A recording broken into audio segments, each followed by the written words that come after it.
Bismillahirrahmanirrahim. Assalamualaikum warahmatullahi wabarakatuh. Nama saya Muhammad Fazri Maulana, NPM 202120201. Saya dari Prodi Hukum Tata Negara. Di sini saya akan membacakan materi dengan mata kuliah Hukum Perdata dengan judul Pendekatan Filsafat Hukum, Ilmu Sosial. Bismillahirrahmanirrahim. Ilmu hukum.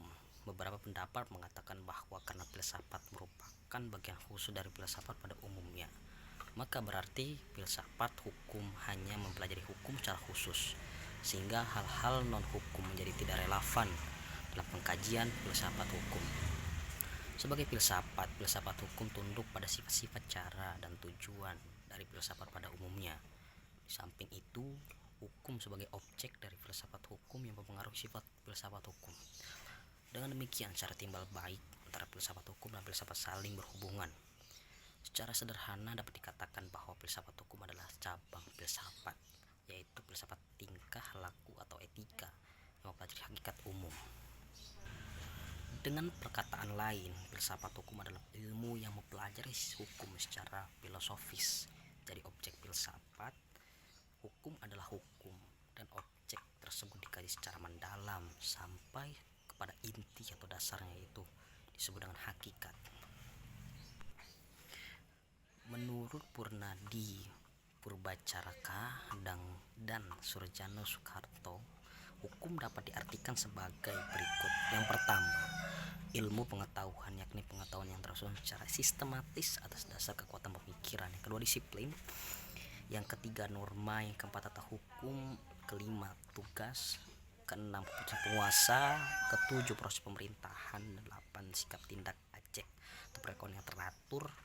Dan yang kesembilan, jalanan nilai-nilai, yakni jalanan dari konsepsi abstrak tentang apa yang dianggap baik dan buruk. Dan sekarang kita memasuki ilmu filsafat sosial. Ilmu filsafat sosial merupakan cabang filsafat yang mempelajari persoalan kemasyarakatan secara kritis, radikal, dan komprehensif. Sejak Plato dan Aristoteles, kajian terhadap persoalan-persoalan kemasyarakatan sudah menjadi objek penelitian tersendiri. Menurut Plato, Aristoteles, susunan masyarakat mencerminkan susunan kosmos yang abadi. Manusia perlu kewajiban untuk menyesuaikan diri dan susunan itu dan menaati demi kemaslahatan, kalau tidak ia menghancurkan dirinya.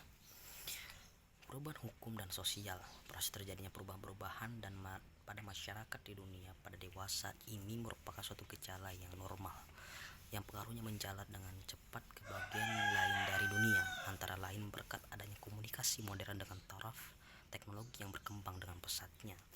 Penemuan-penemuan baru di bidang teknologi terjadi suatu revolusi modernisasi pendidikan dan lain-lain. Kepedulian kejadian yang di suatu tempat dengan cepat dan dapat diketahui oleh masyarakat lain yang bertempat tinggal jauh dari pusat terjadi peristiwa tersebut di atas.